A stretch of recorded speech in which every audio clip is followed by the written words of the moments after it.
Bienvenue à cette séquence numéro 1 ou chapitre numéro 1 du cours de technique expérimentale en chimie organique. Cette séquence porte sur les techniques d'extraction des substances naturelles.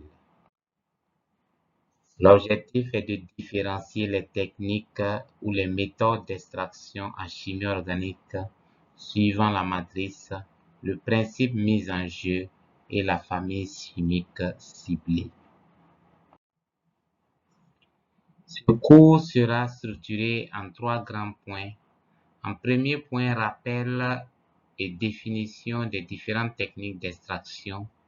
En deuxième point, les principes. Nous aborderons les principes des différentes techniques d'extraction. Et en troisième point, quelques particularités de certaines techniques d'extraction couramment utilisées.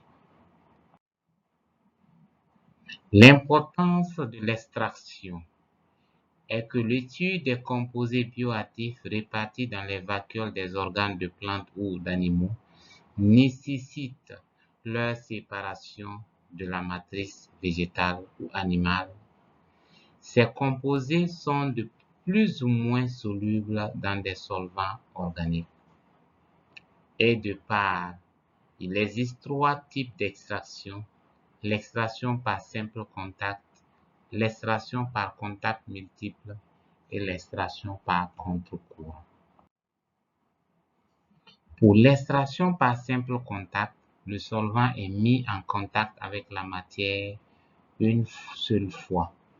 C'est le cas de la décoction, de l'infusion et de la macération simple.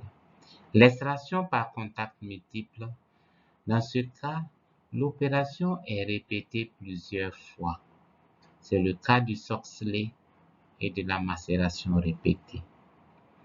Tandis que l'extraction à contre-courant, on met le solvant et la matière végétale en circulation, mais dans 2 sens différents, inverses.